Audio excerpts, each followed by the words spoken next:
খুব শীঘ্রই আমাদের রাজ্যে ভোটার কার্ড ভেরিফিকেশান শুরু হচ্ছে। তো বিহার রাজ্যে ভোটার কার্ড ভেরিফিকেশান হয়ে গিয়েছে। তো আমাদের রাজ্যে ভোটার কার্ড ভেরিফিকেশান খুব শীঘ্রই চালু হবে। এটাকে বলছে SIR। তো ভোটার কার্ড ভেরিফিকেশান শুরু হলে কি কি কাগজপত্র লাগবে, কি কি ডকুমেন্টস লাগবে, তো বিস্তারিত জানতে ভিডিওটি সম্পূর্ণভাবে দেখতে থাকুন।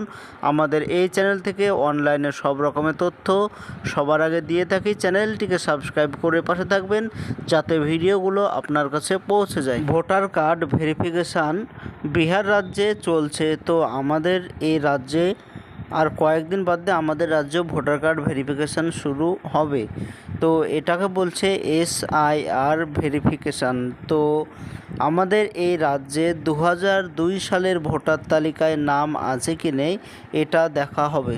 তো আরও অনেকগুলো ডকুমেন্টস লাগবে। তো এখানে দেখতে পাচ্ছেন এই 11 রকমের ডকুমেন্টস লাগবে। তো প্রথম 1 নম্বর ডকুমেন্টস হচ্ছে আপনার ভারতীয় নাগরিক হিসাবে যে কোনো একটি ডকুমেন্টস থাকলে হবে। সেটা যে কোনো একটি ডকুমেন্টস থাকলেই হবে, যেটা হচ্ছে সরকারি অফিসের হতে হবে একটি ডকুমেন্টস। 2 নম্বর যে ডকুমেন্টসটি লাগবে সেটা হচ্ছে 1987 সালের আগে যদি আপনি ভারতবর্ষে এসে থাকেন তাহলে তখনকার সময় থেকে যে কোনো একটি কাগজ থাকতে হবে, যেটা পোস্ট অফিসের কাগজ, ব্যাংক থেকে যে কাগজগুলো হয় সেটা, বা সরকারি যে কোনো একটি কাগজ, এইগুলো থাকতে হবে। 1987 সালের সময়কার কাগজ থাকতে হবে যে কোনো একটি। আর থাকতে হবে জন্ম সার্টিফিকেট, যেটা সরকারি অফিস দ্বারা ভেরিফাই করা থাকবে জন্ম সার্টিফিকেট।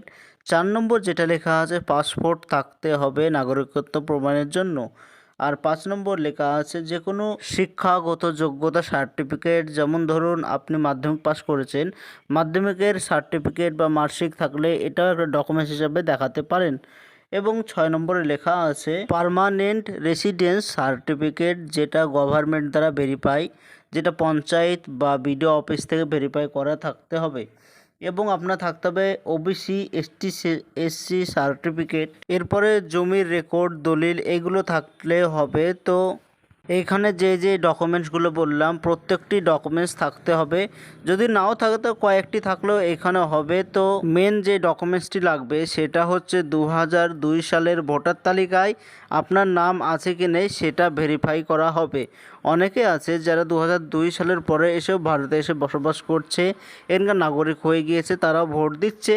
তো 2002 সালে ভোটার লিস্টে নাম আছে কি নেই সেটি দেখা হবে, সামনে ভোট আছে এর কারণে। 2002 সালে ভোটার লিস্ট কীভাবে ডাউনলোড করবেন আমার এই চ্যানেলে বিস্তারিত ভিডিও দেওয়া আছে, সেটা আপনি দেখতে পারেন। তো এটাই ছিল আজকের জন্য ছোট্ট ভিডিও। এরকম নতুন নতুন ভিডিও আমরা বানিয়ে থাকি। চ্যানেলটিকে সাবস্ক্রাইব করে পাশে থাকবেন যাতে ভিডিওগুলো আপনার কাছে পৌঁছে যায়।